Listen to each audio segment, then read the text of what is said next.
Vas-y, on a dit ma c'est 3.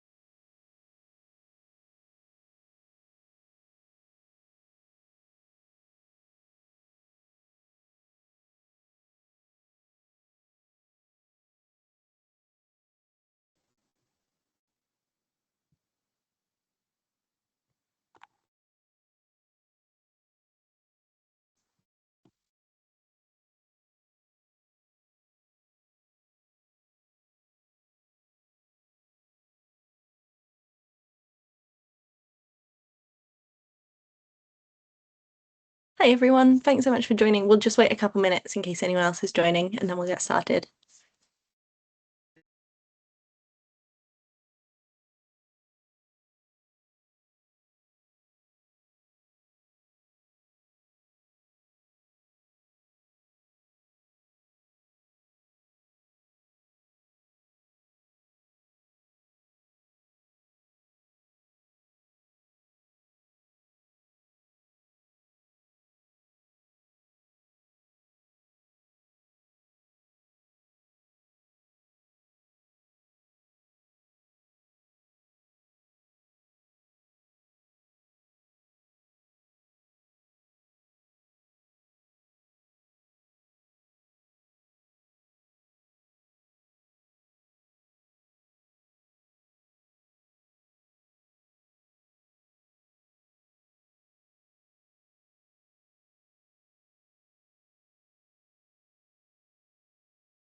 I don't know.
Okay, shall we can make a start and then if more people come, I'll admit them as we go.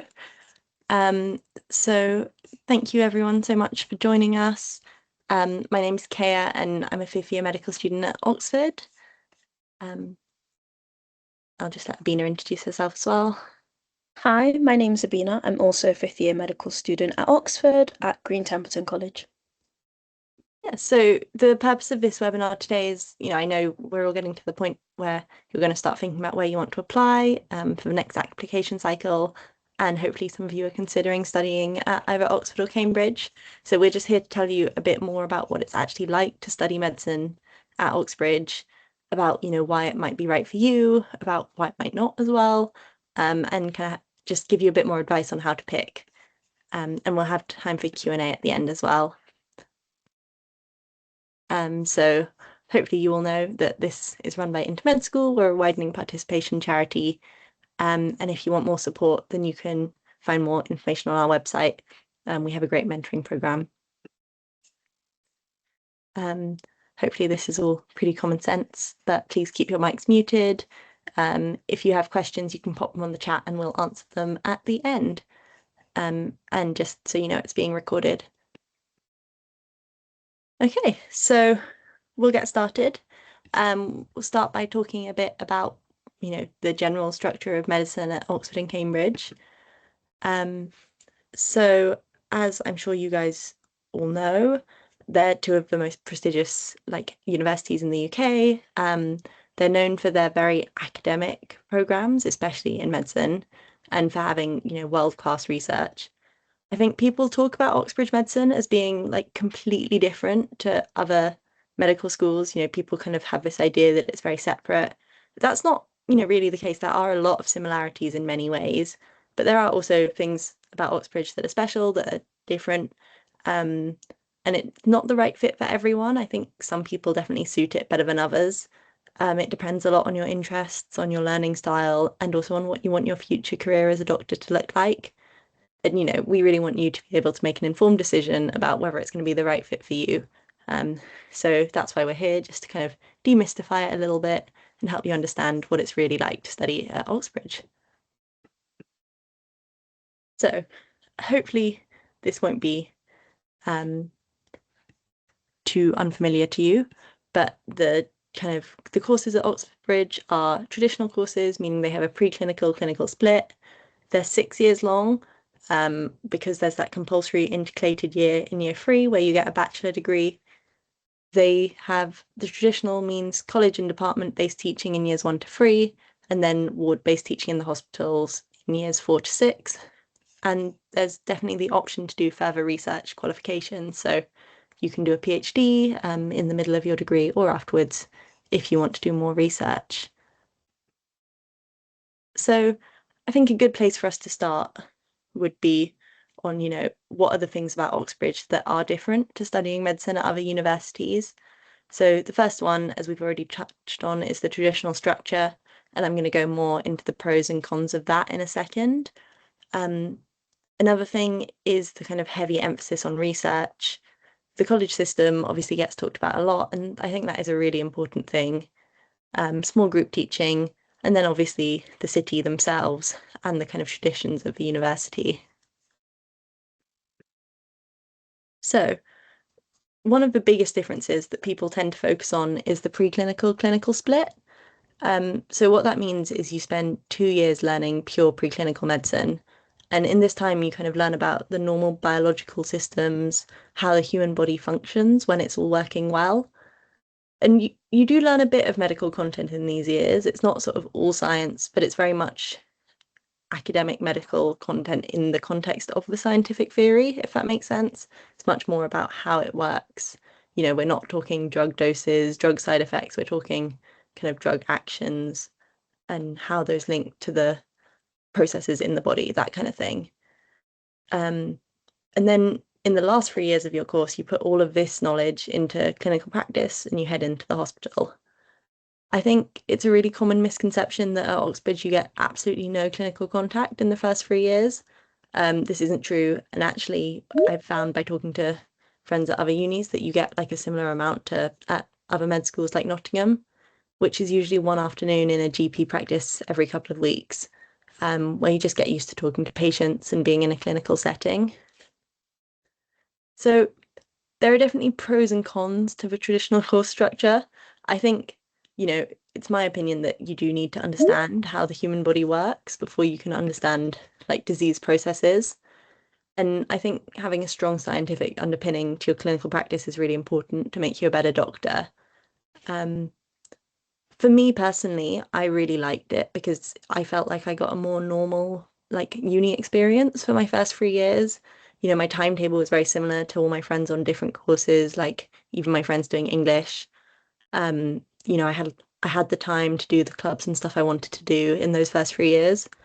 And actually, personally, like I don't think I was ready to be in the hospital seeing really sick people when I was 18 and fresh out of A levels. Like, I don't think I had the maturity for that, but I know some people do at that stage, so it's a pretty personal thing. But yeah, it worked well for me to wait until I was a bit more grown up to start working in the hospital. I guess the flip side of that is some people really can't wait to start seeing patients and find the idea of doing like 3 years of pure science and textbook-based stuff a bit boring.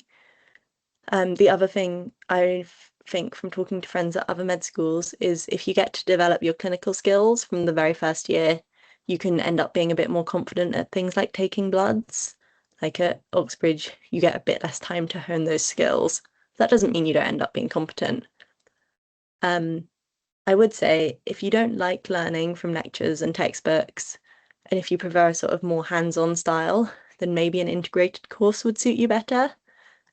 Because, like, to be really real, there is a lot of kind of sitting and reading research papers in the first 3 years. So if that makes you think, oh God, then maybe don't apply to Oxbridge would be my advice. Talking about intercalation, again, if you don't want to do an intercalated year, if that's not something that appeals to you, then I would probably recommend not applying to Oxbridge. The big benefit of intercalating is that you get a chance to like really immerse yourself in another subject for a year, and you don't kind of have to worry about the medical side of it. And then obviously it's great for your CV. At Oxford, you do biomedicine, so I did mine in immunology and in cancer science. And everyone gets to do an 8-week research project in a lab, which is really exciting. At Cambridge, you actually get to intercalate in anything you like. So if you're someone who's interested in, business or philosophy or, languages, whatever, you can do that, which is really cool. The intercalated year, like I said, it's really good for your CV, especially if you're interested in doing like more academic or research-based stuff in the future. But obviously, if you're desperate to become a doctor as quickly as possible, like it's not for everyone. The last point is the Oxbridge courses have really short and intense terms for the first 3 years. So we have kind of 8-week long terms, and that means there is a lot of content to pack into those terms. And there's also a lot of social stuff to do in those 8 weeks, so it can get really busy. And my memory of those terms is like I had so much fun. They were great, but also I had something to do literally every minute. And that was partly me because I wanted to be busy, but it is intense. But the benefit of that is you get long holidays as well, because obviously you're only working for 8 weeks at a time. You get long holidays in between. So yeah, it sort of depends on what pace you want to do it at as well. So, we talked a bit on research already, but I think it is worth stressing that something that makes Oxbridge special is like there's such amazing research going on. Both Oxford and Cambridge are world famous for their biomedical research. The photo on the left is of the new AstraZeneca research and development building in Cambridge. Like they've got really strong ties there. The photo on the right is actually of the lab where I did my research project, which is the lab in Oxford where they developed the COVID vaccines. So I think, it's just really great for people who are potentially interested in a career where you might do one day of medical research alongside your clinical practice, or even just, occasionally getting involved in clinical trials and stuff in your future career. Like it's going to set you up so well for that. But equally, a lot of doctors are much more focused on the patient-facing side of medicine and kind of don't want to do research. So it's just worth thinking about what you want your future career to look like and how, Oxbridge could help you get there.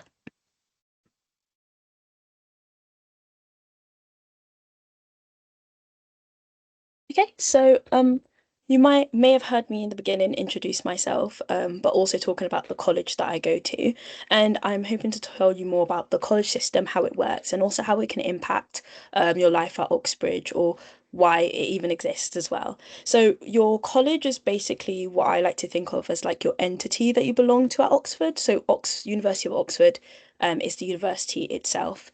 But then under that, they have like different kind of communities, which are the colleges. And the colleges are basically physical sites within the city where students live and can have teaching.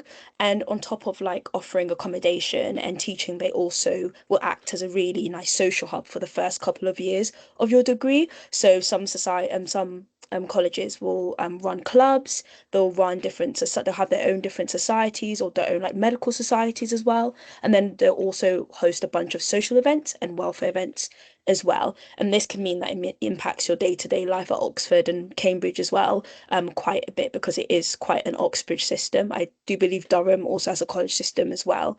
And so your college tend to be where you end up eating a lot of your meals, where you end up maybe going out for drinks with your friends in the evening. And it just makes a really great place to meet people and hang out. You can visit other people's colleges as well. So some people create like a checklist throughout the years of like all the different colleges they've been able to visit and like see. And it really helps with just being able to consolidate really strong like friendships, or just being able to find a community on your own, especially when you're just first joining university, which can be quite daunting. At both Oxford and Cambridge, all undergraduates become members of the Junior Common Room, which is basically your college's own student union. And they basically represent like the student voices about things that are happening in college, help with organising events, and also with like allocating funds for different events like welfare or social events, etc. Your college is also responsible for a lot of teaching as well, especially for medicine in your preclinical years. Your college is the main kind of point of contact for a lot of your essays, and a lot of the tasks that you're meant to be doing for your course. So I'll be now going through the kind of teaching that you'd expect in the preclinical and the clinical courses, or clinical part of the degree here.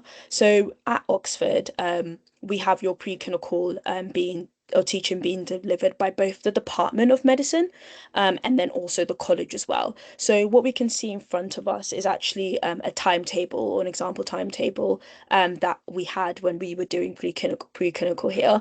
And as you can see, it's made up of lectures, it's made up of practicals, and then in between that, all things that you can't see here is like maybe a tutorial that's been organized with your college. And so I'll start off by describing what the lectures are like, how often they are, and the experiments that we have, and the different kind of practicals we do, and then go into talk about tutorials and what those consist of. So normally the department will organise the lectures. Your college will not be doing that, and you normally have 1 to 4 hour lectures per day. These lectures can be on a range of different subjects. Normally they have a syllabus that they set out each year that give you an idea of what you're going to do, and most of the lectures will either cover the core content in that syllabus or some extra content as well. We also have practicals that are run as well. And so these are smaller group sessions where you actually get to demonstrate some of the principles that you went through in your lecture. So some practicals can be really fun and really engaging, and also help you to get to know some other medical students at different colleges. I think my favorite practical would probably be the one where there was one where we tested our own urine. That was fun. But there's also one where we were cycling on like an exercise bike, or like stepping up in steps, and like we had to breathe into a tube and measure our oxygen and carbon dioxide levels and how they change. And it was kind of similar to an experiment that was done years ago by the guy who was looking at how exercise, the changes that happen in exercise physiologically. And that was quite interesting because it felt like we were copying the footsteps of his own experiment, and kind of learn like teaching ourselves our own type of like practical skills and investigative skills, that will be really useful for like research and medicine in the future. Another type of practical that we do is a dissection. Specifically at Oxford, we do a prosection, meaning that the specimens are already dissected for us, and we have demonstrators that come in, and they're normally like doctors or like trained lab technicians that actually go through a lot of the anatomy in a lot of detail with us. And then at Cambridge, instead of a prosection, you actually have a full body dissection. So that means not only do you get to learn more about the anatomy and the context of everything that's going on in the whole body, but also you get to do more yourself by like removing some parts of it as well. So dissections are quite an old-fashioned approach to teaching medicine. It's been happening for many, many years. But a lot of medical schools have maybe moved away from it. But it's still used in Oxbridge, and it's a really good opportunity to just get hands-on and actually see kind of the body parts that we're talking about, all the different muscles and nerves that we're learning about, and that can be really helpful if you're a visual learner. Um, and it's really nice as well because you get to meet people from other colleges, and it's a really nice bonding activity, I guess, for medical students as well. Then we move on to tutorials, which we can't see in the timetable here, but those are basically small group sessions where people from your college, so this can be groups of like 2 or 6. Normally they'll split the number of students at each college, or medical students in the year at each college, so that you can get like a bit more of a small group interactive session. And this will happen with a lecturer, somebody or researcher, somebody who's like an expert in the field that we're going to be learning about. Normally, before these sessions, you're asked to write an essay on the topic in advance, send it off, and then get some feedback on it. And then you come back to the tutorial and actually talk about what you've learned, and what you researched, what you wrote, and what kind of feedback you got as well. These are always really helpful because you actually get a really good chance to deepen your understanding by talking to someone who's really actually like well knowledge or well versed in the topic that you're going through. It means that you can ask like all the silly questions that you're thinking of, all the parts you're stuck on, and they can give you a really good understanding of what's going on. It may seem intimidating at first because you're first year or your second year and you feel like you don't know as much about the subject, but they're really happy to like just talk about any scope of the topic that you're going through at that moment and kind of really get into it, and just make sure that you're familiar with it at the end, or make sure you understand everything that's going on at the end as well. And it means that your tutors are really also able to get to know you as well. And so if you're struggling, they're actually able to give you that extra support, or know that, recognize when you're maybe struggling with something a bit more as well, because you have so much contact with them too. But this can come with a lot of workload as well. So in first year, we were having roughly 2 to 3 essays per week in the first year. I think it does depend on the college that you go to slightly as well. Some colleges have a specific type of set amount of essays they want you to do, and some colleges are a bit more relaxed with it. And then that increases as you go into second year. There are some weeks where you may find you have a lot of tutorials, and then some weeks where you find like you have like nothing to do as well. It really depends on the college. But yeah, writing these essays in the library are definitely one of the stepping stones in going to med school here. But it's really helpful for just being able to improve your essay writing skills. That can be helpful for writing research in the future, and just being able to articulate your thoughts as well. Next slide, please. Lovely. So then we go into clinical school, which is quite different from the preclinical teaching, because it's all based at the hospital, which is the John Radcliffe Hospital in Oxford, and then in Cambridge is at Addenbrooke's, and you also complete your placements here as well. These hospitals are really, really good teaching hospitals, and they see a wide range of complex cases, which means that you always see something interesting whenever you're on placement, and have a lot of opportunities to learn things that maybe other colleges, other universities, or other hospitals won't see. You also have placement outside of these hospitals at district general hospitals. So for Oxford, we go to cities like Swindon, Northampton, Aylesbury, and then at Cambridge, you go to like Stevenage or Peterborough. And when you go to these placements, you'll normally be given accommodation, so you don't have to travel as well. Normally for Oxford and Cambridge, medical students don't get a lot of oversight on these placements, and it kind of gives you a bit more free reign to kind of explore what you find interesting on the placement and make the most of it, like make the most.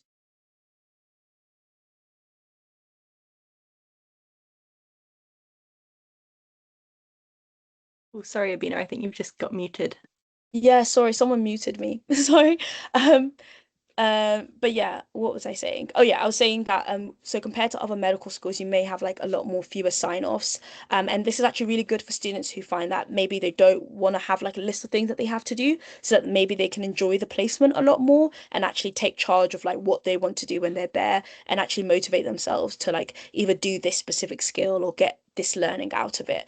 But if you do like prefer a clear structure and want to have a list of things to do, then it may be better to like or if you struggle to find motivation to do some of these tasks without actually having somebody on you to do them, then this may not be as well suited for you because of that. Other parts of Oxbridge. Oops. Yeah. So, other parts of Oxbridge beyond medicine include all the fun things that we can do to like basically enjoy our free time here. So this includes things like clubs, societies. We have a huge sports kind of environment at Oxford and Cambridge, I would say. We have a varsity, which is where the sports teams in the different in Oxford and Cambridge go against each other. We have music. We have a huge music scene and a huge drama scene as well, and that can be a really huge thing here, and people can get really involved in these things. Lots of students, including medics, do sports. So I do cheerleading and football, which is really fun. I used to do gymnastics as well, and that's just because there's so many people who are able to like help you grow these skills, and doing the sports is just a really good way to kind of take your mind off of like the work that you have to do. We also have like a really nice tradition of balls, which are basically huge black tie parties that go on like from like 7 to 3 a.m. that have lots of live music, headliners, and then like really free food and drink the whole night. We also have formal dinners as well. So formal dinners are basically dinners at the college where you have to like get dressed up and wear a gown. You don't always have to, but they have like 3 course meals, and like you have to stand up before the head of the college sits down, etc., and things like that. So they can be quite like daunting, but they're really fun, and it's really interesting to go to different colleges and like look at their dining halls and have a formal as well. Both the cities, Oxford and Cambridge, have beautiful outdoor spaces, and they have like beautiful parts of the town as well that you can explore. So like malls or like different restaurants, or they have also all have a really good food scene. I know Cambridge has a really nice market, when I last went. And a majority of students all travel around the university cycling as well, which gets your exercise levels up, which is really nice. You may see in the picture as well people punting. Punting is a huge thing in Oxford and Cambridge, and it's really fun to do in the summer. You get beautiful views, and it's really important to say that while there is a lot of like academics in Oxbridge and you're expected to, spend a lot of time on your degree, it still means that you should be able to have, well, you should still have time to be able to go on and do your hobbies, because it's just really helpful to have a good balance in life. And this is a great way to just start practicing that or implementing that into your life. So if you are worried about the stress in Oxford, or Cambridge, just think about all the hobbies that you can do as well to kind of help with that.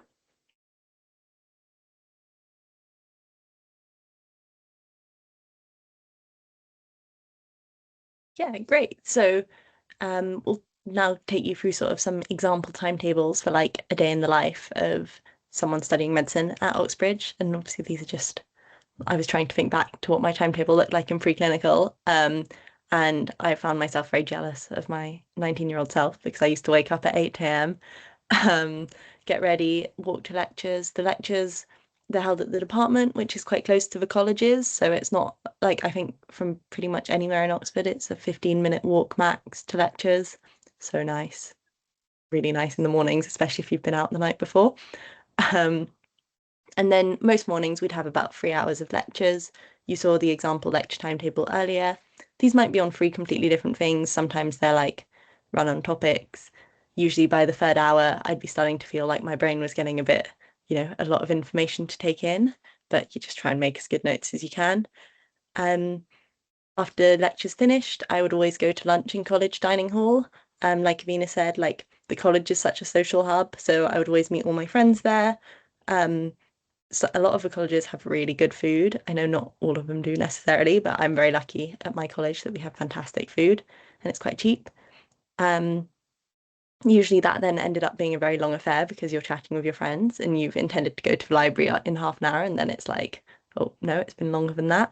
And then yeah, in the afternoon I'd often have a tutorial. And so what that would mean was an hour and a half or 2 hours of sitting in, a little tutor's office talking about your essay. Maybe the essay was good, maybe it wasn't. It doesn't really matter, because you learn loads either way. And I think the further into your degree you get, the more you can let go of that like sense of perfectionism that every essay you submit has to be perfect. I think when you've written like 18 essays in 8 weeks, you start to realize like some of them aren't going to be that great, and that's okay as long as you're learning. After a tutorial, I'd usually head to the library to get started on the next essay, but not for too long, just for a couple of hours. And then yeah, I will say in the first few years, I really didn't work in the evenings. Like I would work most of the day, but by dinner time, I'd go for dinner, I'd cook with friends, and then after that, I'd always be doing something social. So I think people try and feed you this idea that if you go to Oxbridge, you have to be in the library all night, every night. And that's just not true. I don't think I pulled a single all-nighter in my first 3 years. Um, Maybe one, but that was definitely my own fault. Um, and yeah, loads of fun things. My friends and I used to love to do movie nights or go to a college bar.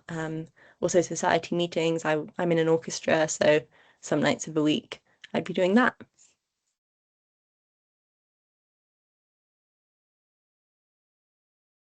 Okay, and I'll be running through an example clinical timetable.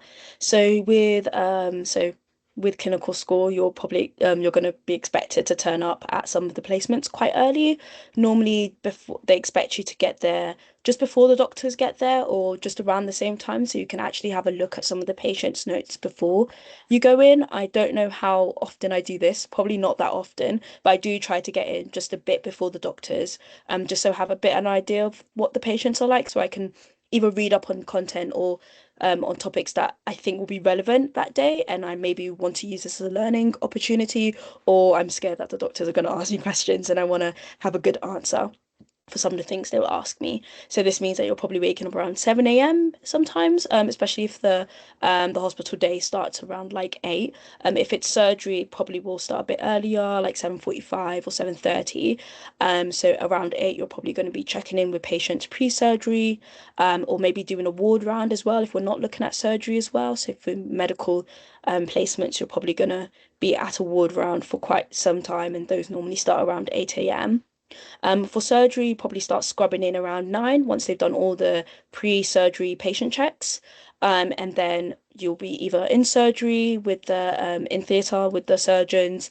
You may be able to scrub in, so that means that you're actually in that whole theatre kit ready to like actually help out as well, which I've done a few times. It's really cool because you actually feel like you're part of the team. So like sometimes I would have like doctors actually allow me to suture the patient clothes, which I think was a really helpful experience because I'm leaning towards being a surgeon in the future. Um, in medicine, normally you'd have a ward round, and ward rounds can be quite long, but this is where you go round to each patient, checking in on how they are at that moment, seeing if there's any changes that you can make to their treatment plan. And that normally goes on for a couple hours. It depends on what ward you are, but that can go on for 2 hours, normally, or sometimes some are shorter. And then around 1, you probably go for lunch. I normally message my friends and ask them if they're in the same hospital as me, and we go to the hospital canteen, which actually serves amazing food. I've made it a habit to always have what is it called? Fried fish, like fish and chips every Friday. Yeah, fish and chips every Friday.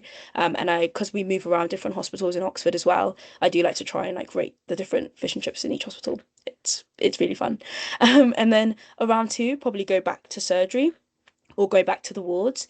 If you're going back to surgery, you may be heading back into the theatres again, and seeing some other cases. If you're for medicine, maybe the ward round has ended and there's a chance to do some ward jobs. So this could be like taking bloods, giving medications, maybe doing an examination on some patients as well. Sometimes you also may have arranged like teaching with your college. They may have arranged like one of the doctors who's a tutor at the college to come in and do some teaching with you, like by the bedside of a patient, or you may have like some teaching online, going through a specific topic.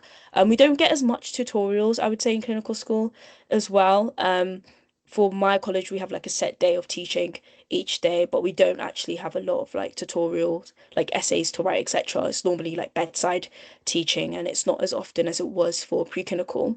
And then once you're done for the day, really, the day in the hospital normally ends around 4 or 5. You can head home for the afternoon, and that gives you a lot more free reign in the evening. You can head into town, meet up with friends for shopping and dinner. Personally, I like to maybe have a nap when I come back because I've probably been on my feet the whole day. Or sometimes I will like arrange to meet up with my friends, or I have like sporting commitments in the afternoon or in the evening. But also revision is a really key thing in clinical school, and that's a really good activity to do in the evening because as you can imagine, staying the whole day in the hospital, you probably don't have enough time to like take out flashcards or like answer questions on like past med or something. So you normally come back in the evening, do some a little bit of revision, or if you've done a lot of work that week, then you can like hang out, like do the same thing you're doing before, go to the college pub, or like head to a ball or go to a society event as well. You can definitely do the same social activities that you're doing in preclinical at clinical stage as well. It helps with like scheduling and things like that too. So next slide. Now that we've talked a lot about what Oxford and Cambridge can offer, specifically around medicine, I think now it's time to think about which one would you go for. I'm going to go through type of things that you might consider or think about when you're deciding between the two, and what that contains or what kind of things you can decide. And also how I decided as well, because I was actually really stuck between Oxford and Cambridge for a while. So, first point of comparison between Oxford and Cambridge is like undergrad places. So in Oxford, we do have a smaller cohort, around 150 to 155, while at Cambridge, they have a much bigger cohort, around 270. So if you would really like a place with a large medic cohort and like, you know, more opportunity for friends or more opportunity for networking, etc., then maybe Cambridge would be better. For you as well. I don't know what that probably doesn't. I don't know if that does much to your chances of getting in. I mean, the chance that applicants success rates for Oxford is 11% and Cambridge 16%. So maybe it does help a bit. I'm not exactly sure. Um, Grades for Oxford are A star AA, while Cambridge you need 2 A stars and an A. So when you look at your predicted grades, maybe keeping that in mind when you're choosing where to apply can help as well. In Oxford, they interview a lower amount of applicants, so they interview around 29% of applicants. So if you find that maybe your personal statement is good, you have a strong application, but maybe at interviews you don't perform as well, maybe you struggle with interviews, then maybe I think yeah, then maybe that's something that you need to think about or consider when thinking about whether to apply to Oxford or Cambridge, because Cambridge interview a lot more people as well, 80%. So I guess that I don't know what that would mean in terms of application, but yeah, it's something to consider. If you do really do well in interviews, then maybe Cambridge would be better for you because you can probably really shine and yeah, and show your strengths there. GCSEs considered, so in Oxford they 50% of they consider your GCSEs in 50% of your application, so that's like kind of the weight of it, and they use it to help shortlist. Cambridge, they don't consider your GCSEs as much. Oxford, they don't really have an intercalation for any course that you want. I will say that in third year, you can do a history and philosophy of science the course at the side where you can get like do an exam for, which I did. And it was fun because I had so much science going on and that was fun to do. But in Cambridge, you have the option to actually intercalate in anything you want to. So I know some people did philosophy, some people did physics, or engineering, like you can really do anything you want to. While in Oxford, it's a bit set on like you have to do a research project, you have to do a paper, and then like it all has to be quite medicine related or biomedicine related. In Oxford, the city is quite bigger, I would say. I would say it reminds me a lot more of a city than a town, while Cambridge is a bit more smaller. And when I did visit, well, this might be biased because I'm from Oxford or I'm at Oxford, but it felt a bit more village-like, which is really nice. I think that it does give a bit more peaceful, while Oxford is a bit more livelier and it does have a lot more of people moving in and out, people moving in the city, and it does remind me a lot of London as well, which is where I'm from. Um, in Oxford, we do a pro section, like I mentioned, while Cambridge does a full cadaver dissection, so you're actually doing the dissection yourself and not getting the pieces given to you. In Oxford, we don't have any women's only colleges. Well, in Cambridge, they do. So if you are somebody that would be like prefer being at a women's only college, that would be maybe Cambridge would be better for you as well. Yeah, so I guess like just to kind of sum that all up, when we're thinking about applying, basically the thing to think about is which appeals more to you from what Abina's just said, because realistically they're both quite hard to get into. There's the acceptance rates for both are low, and so you shouldn't worry too much about like tactical applications because realistically what's most important is that you choose somewhere that you're going to be happy. And I think I hear a lot of students say, oh, Cambridge has more places. Cambridge, I've got like a 4% higher chance of getting into Cambridge than Oxford. But I think, that's just not the right way to go thinking about it. Like, you have to think about where's going to be best for you. And realistically, like when I've talked to my friends at Cambridge, there's so many similarities between the studying here and there. Like, it's not, I think there are more things similar than there are different between the two unis. So don't stress too much about choosing. I think, like Abina said, like I also was really stuck when I was trying to choose. And I actually thought I was going to go for Cambridge until the very last minute. And I went to visit Oxford, well, 2 days before the lockdown started, which will let you all know that I'm very old. But and I just loved it. And I thought, oh, never mind. And I changed my mind at the last minute. So I would say definitely make sure you go on open days to see which one feels like the city would be a better fit for you. And it does make a difference how big the city is and how like, especially in terms of like nightlife, things like that. It's something to consider. And then this is almost just like a footnote, but choosing a college, don't stress about it too much. It's not that important. Because even if you choose a college, you might not end up at that college. So definitely don't kind of hedge all your hopes on one college. I'm at Trinity College and Abina, like she said, is at Green Templeton. And again, there are more similarities between the colleges than there are differences, but there are like, there are some things to consider when you're picking. I would definitely think about how big the college is. So Trinity is like quite a small college. There's 70 people in a year. That's nice because it means we get a lot of kind of attention from our tutors. We get sort of, the funding is split, there's more funding per student, but it does also mean like there's sort of fewer people to meet and it can get a bit insular. Like, it can sometimes feel a bit like everyone knows everyone. Facilities, some colleges have gyms on site, some colleges have really nice bars, some colleges, like Magdalen has a deer park with deer on the grounds, that kind of thing. I know at Cambridge as well, like there's quite a variety of colleges in terms of their size and what they look like. Some of the Cambridge colleges are very modern and some of them are very kind of old and beautiful. So if that's something that's important to you, that's something to consider. I'd actually say location is a really key thing to think about, especially in those early years. If you're going to be, you want to maximize your sleep, and if you're in the center of town, that's less far for you to walk to lectures. But more seriously, like if you're in the center of town, you kind of, you get a lot of perks, but equally some of the colleges are further out, nearer to green spaces. So it's just what works for you. Accommodation, I personally would really recommend looking for a college that provides accommodation for all 3 undergrad years, which most of them do, but not all. It just makes your life a bit easier. But that is like just my personal opinion. Another thing that's really important to consider is student grants and bursaries. And this is something I really wish someone had told me before I applied to Oxford, that there is such a difference in the funding between different colleges. Like we're lucky at Trinity, we get quite a lot of money towards buying books, buying scrubs and stethoscopes and all the stuff that you need to study. Some colleges don't get quite as much. And I think people can feel a bit like, it doesn't feel that fair if you don't know when you sign up that some colleges get much more money than others. So have a look into what the book grants, the travel grants, the bursaries available at different colleges are, because actually it can be like a difference of £1,000 or something between some colleges. So it's worth thinking about. If you're really into sports, check if they offer the sports clubs that you like. Things like cheerleading, which Bina mentioned, will be done like at a uni level. So there's not like a college cheerleading. Well, correct me if I'm wrong, but I think it's all uni level.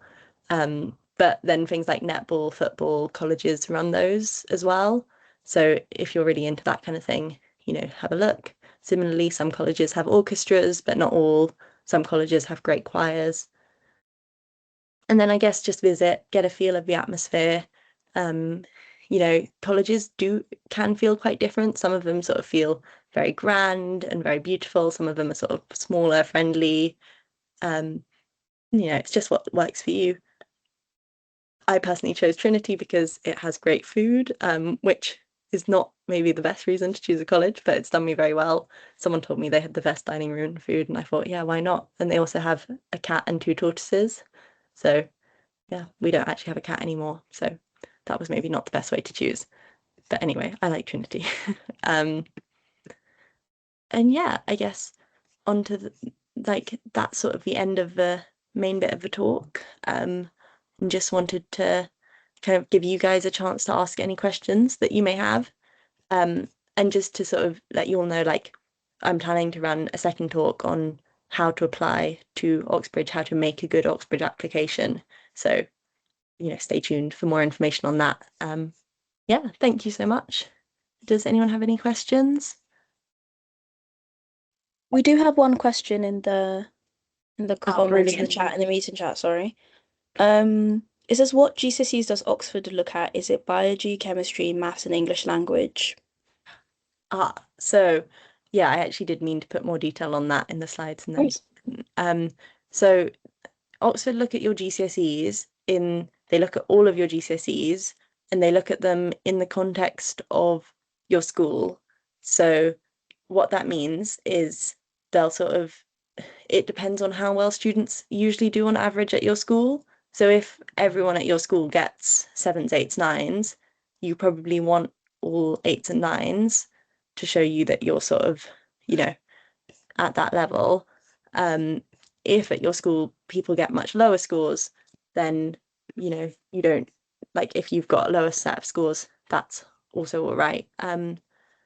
So So I'm just trying to find, I have these stats, so I'm just going to have a look for them.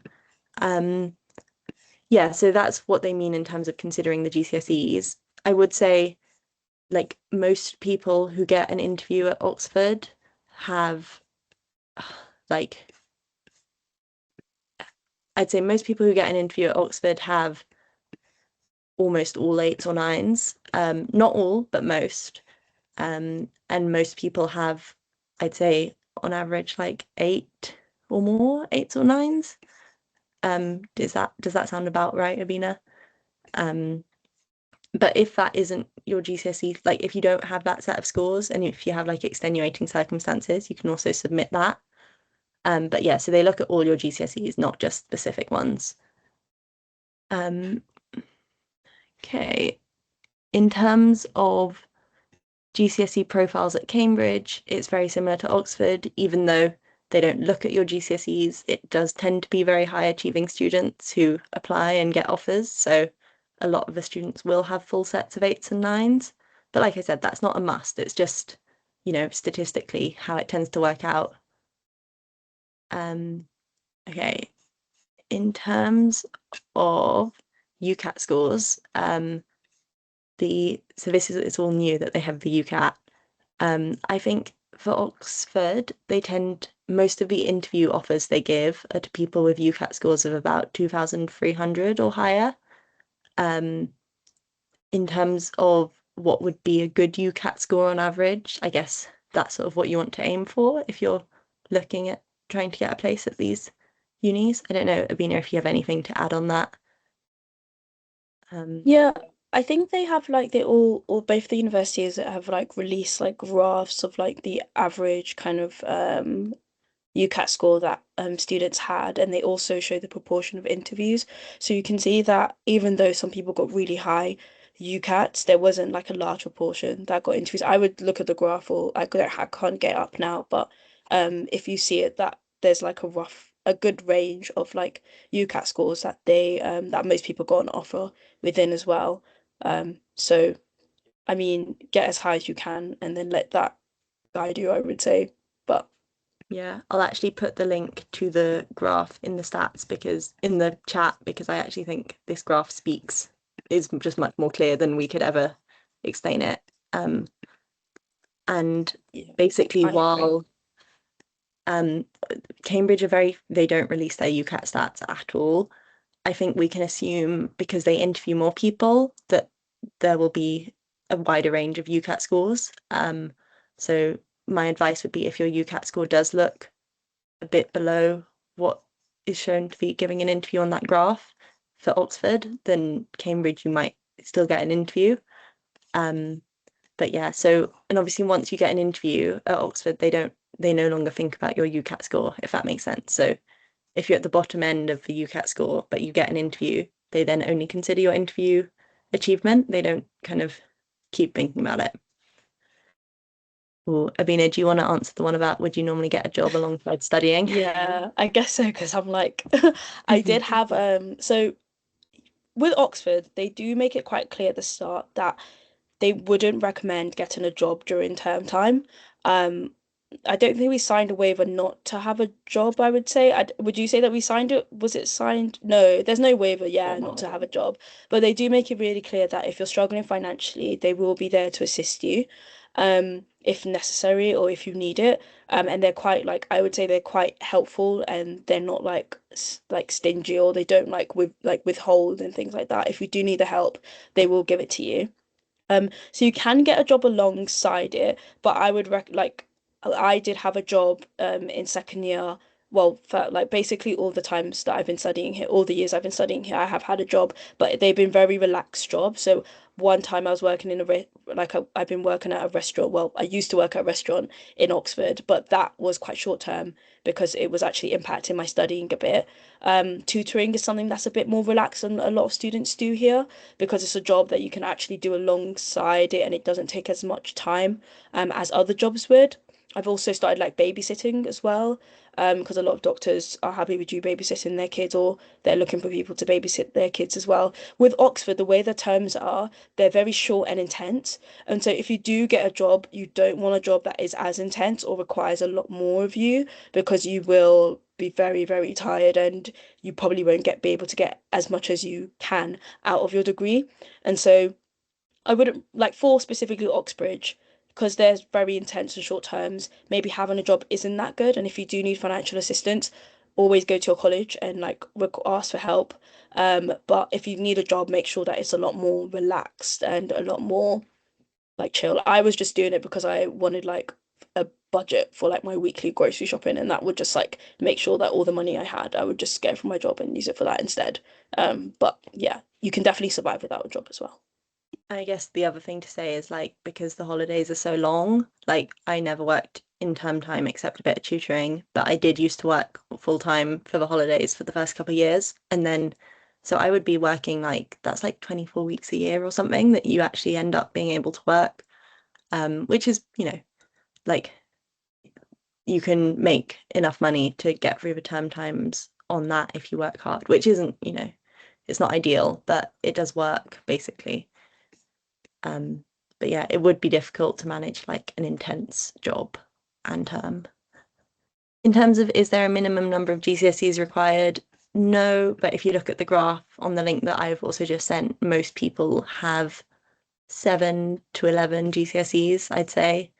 But I was speaking to another guy on our course this morning, and he was saying like he did 8 GCSEs, and he got a couple of 6s and then 8s and 9s, and he got, he's at Oxford now, so it's not hard and fast, and it does depend a bit on your school as well. Do you think it's more valuable if you reflect well on a few supercurriculars rather than do a lot of them? Abina, any thoughts? Or Yeah, so from my experience, I've worked with the university's outreach team, and I've done a lot of like summer schools and things like that. And they normally say that it's better you reflect well on your supercurriculars rather than like do lots and like write lots about what you did, rather than saying like what you learned from them. So what the universities are looking for, especially Oxbridge, are like what kind of skills, what kind of thoughts or thinking, what kind of critical thinking skills are you like gaining from these things that you're doing, rather than how many that you can do, because everyone has a varying number of opportunities that they can get. And so they realize that that may impact, how many like the people that they let in, or the people that they like see as good applicants. So it's really more about like, what is it that you're reflecting on, what is it that you learn, and is that valuable to the course, and rather than like how much you've done. So definitely, if you're doing supercurriculars, like don't do too much that you're like unable to balance your A levels, but do enough where you can actually get enough substantial learning points from each one that you've done, and then you can mention in your personal statement, and that will show a really good reflection of what you've learned about medicine and what you can bring to the course. yeah, no, I completely agree. I don't really have anything more to add. I think that's exactly it. What would be the best way to prepare beyond the curriculum in year 12, 13? Actually, 2 people have asked about sort of preparing beyond the curriculum. I guess there's a few different ways you can go about it. Like, I'd say identify some topics you're interested in, try and find popular science books around them if you can. If you're really keen, you can even have a look at sort of recent research articles or review papers that have come out about those topics. And just trying to think in depth about 1 or 2 topics is really good for interviews, because it gives you something to talk about. If you read a book, like Abina said, like it's not about how many books you've read, it's about how much you've learned from them. So when you read a book, take a few notes, take a note of what it's made you think about, what you've learned from it, how you would take it forward in your clinical practice, like how is that going to affect who you'll become as a doctor. I don't know, any other advice on going beyond the curriculum, Bina?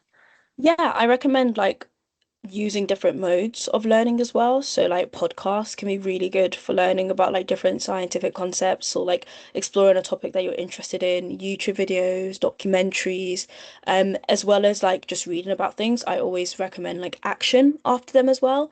So like for example, if you're reading a book about like cancer research or something like that, like do you go on and write an essay about cancer research and like talk about it with, I don't know, a lecturer or something a lecturer that you went to talk seek about cancer research and you talked about it with the lecturer and he said this or something like that. Like it's not just about what you've done, but like what did you do after it as well. Like that just helps with like the learning process, explaining what you've learned from it to I'll give an example. I went to a lecture about oxytocin and how it helps with like breastfeeding in after pregnancy, etc.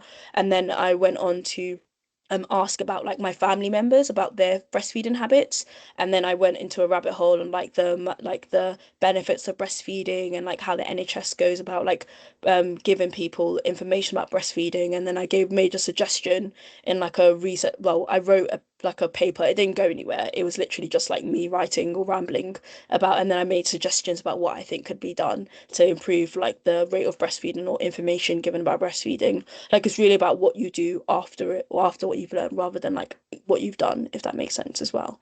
Yeah. Yeah, I guess the sort of equivalent I did was I went for my work experience. I was in King's Hospital in London and I was on the hematology ward and I saw a patient who was getting CAR T cell therapy, which was super new and exciting back then, 6 years ago, and now is also exciting but is more widely used. And then I sort of read a bit about CAR T cells. I read some of the like papers that had come out about them. I didn't understand that much of it, but I tried to just, you can even just read the abstract, which tends to break it down. And then I entered the Junior Breakthrough Prize, which is a prize where you have to like make a video summarizing a topic. So I made like a 3-minute video explaining CAR T cells and talking about, why they work and how cool I thought they were, basically. And like Mina said, like it didn't go anywhere. I didn't win the prize, but it was really useful for me just as an exercise in thinking about a topic on that level. Yeah. I think I hope that also slightly covers the question of how did you make your application stand out? Um, Volunteering, I volunteered in a charity shop for ages. I really enjoyed it. But again, that's much more about how you can talk about the skills you've gained from the actual volunteering you've done. What did you do work experience volunteering? Yeah, I did do work experience and volunteering. I did work experience at a hospital and a GP. And then I did a really weird volunteering where I was like a secret shopper for like pharmacies, which was quite fun. I think I talked to you about it before, Kaya. Yeah, which was quite interesting. But I will say that from what I've been talking about with the outreach team or what they've kind of like emphasized is that you can do work experience, and you can do volunteering experiences. Normally, if they're looking at a volunteering experience, like it's something that's been long term.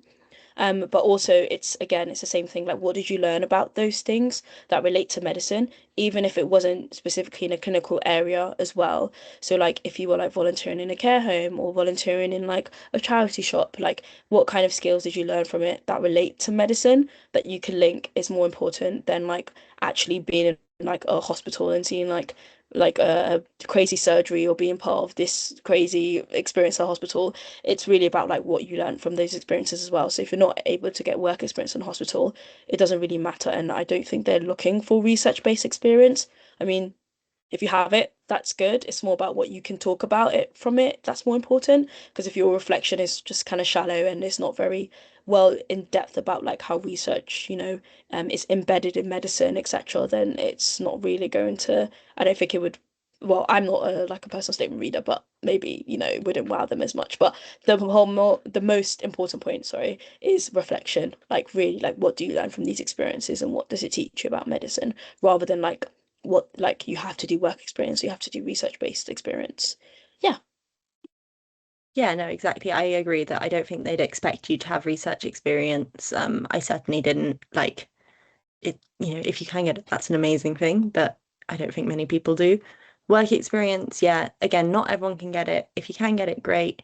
The most important thing about work experience, I'd say, is you leave with a good idea of what it means to be a doctor.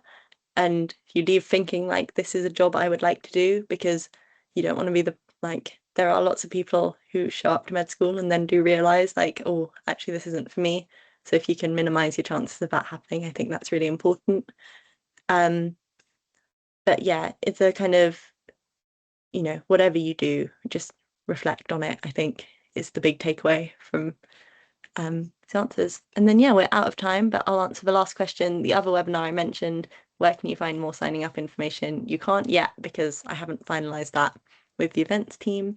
But once this is over next week, I will try and get all that information sent out, and it will go out through the same channel. So however you heard about this webinar, whether that was email newsletter or on the Instagram or whatever, the next one will be advertised the same way, I hope, by the lovely events team. So yeah, I guess the last thing to say is if anyone has any other questions, feel free to email me. I'll put my email on the chat as well.